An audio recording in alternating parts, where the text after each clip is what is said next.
சென்னையில் சிறப்பு பிரிவினர் மற்றும் 7.5 விழுக்காடு இடஒதுக்கீட்டின் கீழ் சேரும் மாணவர்களுக்கான நேரடி மருத்துவ கலந்தாய்வு தொடங்கியிருக்கிறது.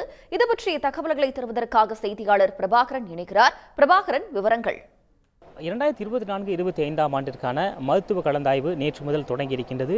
பொதுப்பிரிவு மாணவர்களுக்கு ஆன்லைன் முறையில் நடைபெற்று வரக்கூடிய கலந்தாய்வு தொடர்ந்து இன்று சென்னை ஓமந்தூரார் பன்னோக்கு மருத்துவமனையில் சிறப்பு பிரிவு மாணவர்களுக்கான கலந்தாய்வு என்பது நேரடி முறையில் நடைபெற்று வருகின்றது. சிறப்பு பிரிவில் அரசு பள்ளி மாணவர்களுக்கான 7.5% இடஒதுக்கீட்டின் கீழ் வரக்கூடிய மாணவர்களுக்கும் கலந்தாய்வு என்பது நடத்தப்படுகின்றது. சிறப்பு பிரிவை பொறுத்தவரை முன்னாள் இராணுவத்தினரின் வாரிசுகள், மாற்றுத்திறனாளிகள் மற்றும் விளையாட்டு பிரிவு மாணவர்களுக்கென இந்த கலந்தாய்வு என்பது இன்றைய தினம் நடத்தப்படுகின்றது. மொத்தம் மாற்றுத்திறனாளிகளுக்கு 212 இடங்களும், விளையாட்டு பிரிவில் 8 இடங்களும், முன்னாள் இராணுவத்தினருடைய வாரிசுகளுக்கு 11 இடங்களும், அரசு பள்ளியில் படித்த மாணவர்களுக்கு 496 MBBS இடங்களும், 126 BDS இடங்களும் இந்த நேரடி கலந்தாய்வின் மூலமாக நிரப்பப்படுகின்றன. இதற்காக ஏற்கனவே அறிவித்ததன்படி இந்த சிறப்பு பிரிவில் 1 முதல் அரசு பள்ளி மாணவர்கள் 1 முதல் 1007 வரை அந்த தரவரிசையில் இருக்கக்கூடிய மாணவர்கள் இன்றைய தினம் இந்த கலந்தாய்வில் கலந்து கொள்கின்றார்கள். நீட் மதிப்பெண் 669 முதல் 442 வரையில் இருக்கக்கூடிய மாணவர்கள் இந்த கலந்தாய்வில் கலந்து கொண்டிருக்கின்றார்கள். இன்று காலை வரக்கூடிய இந்த சிறப்பு பிரிவிற்கு வரக்கூடிய மாணவர்களுக்காக 5 கட்டங்களாக இந்த கலந்தாய்வு என்பது நடத்தப்படுகிறது. மிக முக்கியமாக வரக்கூடிய பெற்றோர் மற்றும் மாணவர்களை முதலில் வெளியே அமர வைத்து அதன் பின்பாக அவர்களிடம் அந்த கலந்தாய்வில் கலந்து கொள்வதற்கான அவர்களுக்கான தனியாக ஒரு ஐடி கார்டு கொடுக்கப்படுகின்றது. அதன் பின்பாக காத்திருப்பு இடத்தில் அவர்கள் நிறுத்தப்பட்டு பின்பாக இந்த அரங்கிற்குள் அனுமதிக்கப்படுகின்றார்கள்.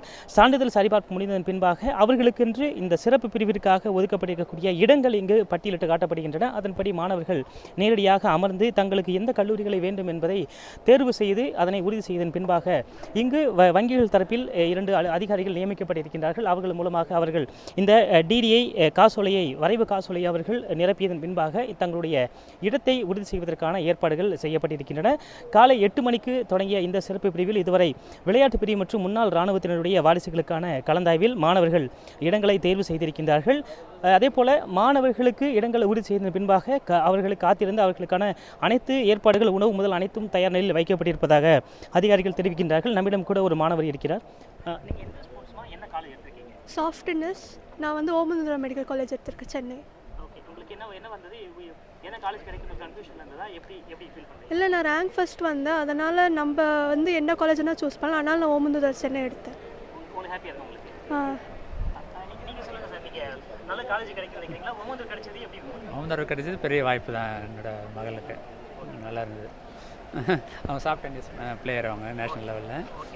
அதுக்கு வாய்ப்பு கொடுத்து நல்லா ஊக்குவிச்சு இதை இந்த அளவு வெளிக்கொண்டு வந்த எங்கள் தமிழ்நாடு ஃபெடரேஷன் மற்றும் அவங்களோட பயிற்சியாளர் எல்லாம் ஊக்குவிப்பு கொடுத்து எல்லாருக்கும் நான் பெரிய அளவில் நன்றி கடன் பட்டிருக்கிறோம்.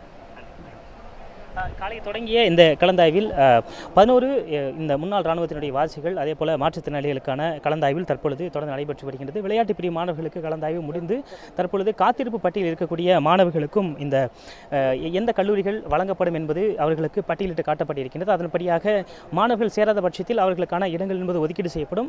மற்றொரு மாணவர்களிடம் கேட்கலாம். நீங்கள் எங்கேருந்து வரீங்க? எந்த காலேஜ் செலக்ட் பண்ணீங்க? நான் சென்னையிலேருந்து வரேன். என்னோட பேர் அஸ்மிதா. நான் கோயம்புத்தூர் காலேஜ் எடுத்திருக்கோம். எந்த காலேஜ் கிடைக்கும் நீங்கள் எதிர்பார்த்தீங்க? இப்படி நான் கோயம்புத்தூர் காலேஜ் கிடச்சிருக்கு. உங்களுக்கு ஹாப்பியாக? உங்களுக்கு ஆம்பிஷன் MBBS ஒரு நல்ல காலேஜில் படிக்கணும்னு நினச்சிங்களா? எப்படி இருக்குது? நான் கோயம்புத்தூர் தான் எதிர்பார்த்து வந்தோம். எங்களுக்கு கோயம்புத்தூர் கிடச்சிருக்கு. என்னோட ஆம்பிஷன் சின்ன வயசுலேருந்து டாக்டர் ஆகணும்னு அது நிறைவேறிச்சு. இங்கே நல்லா இருக்குது, நல்லா ஸ்பேஷியஸாக இருக்குது, எல்லாருக்குமே கம்ஃபர்டபுளாக இருக்குது, எல்லாமே நல்லாயிருக்கு. இன்று காலை 8 மணிக்கு தொடங்கிய இந்த கலந்தாய்வு இன்று மாலைக்குள்ளாக முடிவடையும் என்று இயங்கக்கூடிய மருத்துவ மாணவர் சேர்க்கை அதிகாரிகள் தெரிவித்திருக்கின்றார்கள். ஒருவேளை மாணவர்களுக்கு கூடுதலாக நேரம் தேவைப்படும் பட்சத்தில் கூடுதலாக ஒரு நாள் நடத்தப்படும் என்று அமைச்சர் கூறிய நிலையில் இன்று மாலைக்குள்ளாகவே பெரும்பாலும் இந்த கலந்தாய்வு என்பது முடிக்கப்படுவதற்கான வாய்ப்பு இருப்பதாக பார்க்கப்படுகிறது. 5 கலந்தாய்வுக்கான 5 அரங்குகள் என்பது அமைக்கப்பட்டிருக்கின்றது. வரக்கூடிய மாணவர்கள் வரிசையாக அமர வைக்கப்பட்டு அவர்களுடைய தரவரிசையின் அடிப்படையில் அவர்களுக்கு கிடைக்கக்கூடிய கல்லூரிகள், எந்தெந்த கல்லூரிகள் பட்டியலிடப்பட்டிருக்கின்றது என்பதை இங்கே இருக்கக்கூடிய அதிகாரிகள் அவர்களுக்கு காண்பித்து வருகின்றார்கள். அதன் தொடர்ச்சியாக மாணவர்கள் அதனை உறுதி செய்து அந்த ஒதுக்கீட்டு ஆணையை பெற்று இங்கே இருக்கக்கூடிய வங்கி அதிகாரிகளிடம் நேரடியாக பணத்தை கட்டி அவர்கள் இந்த இடத்தை உறுதி செய்வதற்கான இந்த ஏற்பாடுகளும் செய்யப்பட்டிருக்கின்றது. இதற்கான விரிவான ஏற்பாடுகள் குறித்து மருத்துவ கல்வித்துறை அதிகாரிகள் நம்மிடம் இணைந்திருக்கிறார்கள். கேட்கலாம். மேடம், என்னென்ன அரேஞ்ச்மெண்ட்ஸ்லாம் பண்ணியிருக்கோம்? மொத்தம் எவ்வளோ சீட்ஸு, எவ்வளோ ஸ்டூடெண்ட்ஸ் வந்திருக்காங்க மேடம்? இன்றைக்கி வந்து காலையில் 8 மணிலேருந்து ஆரம்பிக்கிற இந்த நேர்காணல் கவுன்சிலிங்க்கு கிட்டத்தட்ட 1200 பேரை நம்ம கூப்பிட்ருக்குறோம். அதில் வந்து 7.5% வந்து எம்பிபிஎஸ்க்காக வந்து 496 இடங்கள், பிடிஎஸ்க்கு வந்து 126 இடங்கள், மொத்தம் 696 இடங்கள்.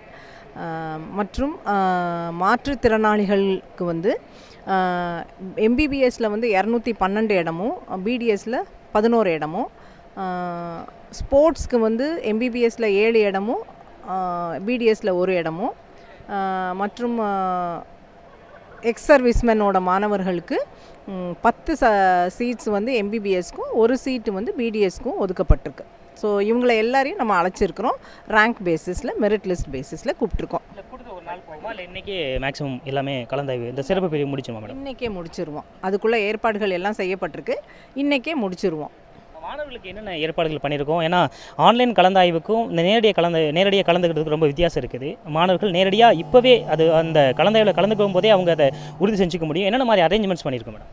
இங்கே வந்து மாணவர்கள் வந்த உடனே அவங்க பேரண்ட்ஸோட ஒரு ஹாலில் வெயிட் பண்ணுவாங்க. அதுக்கப்புறம் ஒரு ஐடி கார்டு கொடுத்து அவங்களோட ஒரு பேரண்ட்டும் கேண்டிடேட்டும் உள்ளே வந்து அவங்களோட சர்டிஃபிகேட்ஸ் எல்லாத்தையும் கொடுத்து வந்து வெரிஃபிகேஷன் பண்ணிடுவாங்க. அங்கே பின்னாடி பண்ணிடுவாங்க.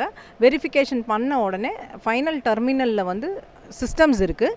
ஒவ்வொரு சிஸ்டம்கிட்டையும் ஒரு 2 மெடிக்கல் ஆஃபீஸர்ஸ் இருப்பாங்க. கேண்டிடேட் வந்து அங்கே ஸ்க்ரீன்ஸ், எல்இடி டிஸ்பிளே போர்டு இருக்குது. எல்லாம் அவங்களுக்குள்ள சாய்ஸ் என்னென்ன வேணுமோ அதில் வந்து டிஸ்பிளே வந்துட்டுருக்கும். அவங்க அதை பார்த்து சூஸ் பண்ணிவிட்டு அதை வந்து இந்த சிஸ்டமில் என்ட்ரி பண்ணிவிட்டு அவங்க சைன் பண்ணி பேப்பரில் கொடுத்துட்டு போனால் ஈவினிங்குள்ளே அலாட்மெண்ட் ஆர்டர் ரெடி பண்ணி நம்ம மாண்புமிகு மருத்துவத்துறை மற்றும் நல்வாழ்வுத்துறை அமைச்சர் திரு மா சுப்பிரமணியம் அவர்கள் கையிலேருந்து வாங்கிட்டு போவாங்க. சிறப்பு பிரிவை பொறுத்தவரை ஒரு சில கல்லூரிகளில் மட்டுமே இந்த ஒதுக்கீடு இடம் இருக்கும் என்பதால் ஆன்லைன் கலந்தாய்வை விட நேரடி கலந்தாய்வு என்பது சிறந்தாக இருக்கும் என்று பார்க்கப்பட்டது. அதன்படியே நேரடியாக கலந்தாய்வு நடைபெறுவது மாணவர்கள் நேரடியாக கலந்து கொண்டு தங்களுக்கான இடங்களை இன்றைய உறுதி செய்து இன்று மாலைக்குள்ளாக சேர்க்கை ஆணையை பெறுவதற்கு வசதியாக அனைத்து ஏற்பாடுகளும் விரிவாக செய்யப்பட்டிருப்பதாக மருத்துவக் கல்வித்துறை அதிகாரிகள் தகவல் தெரிவித்திருக்கின்றார்கள். உள்ளூர் செய்திகள் முதல் உலக செய்திகள் வரை உங்களை சுற்றி நடக்கும் எல்லா செய்திகளையும் நொடிக்கு நொடி அறிந்து கொள்ள சன் நியூஸ் வாட்ஸ்அப் சேனலை ஃபாலோ செய்யுங்கள். QR கோடை ஸ்கேன் செய்து சன் நியூஸோடு இணைந்திருங்கள்.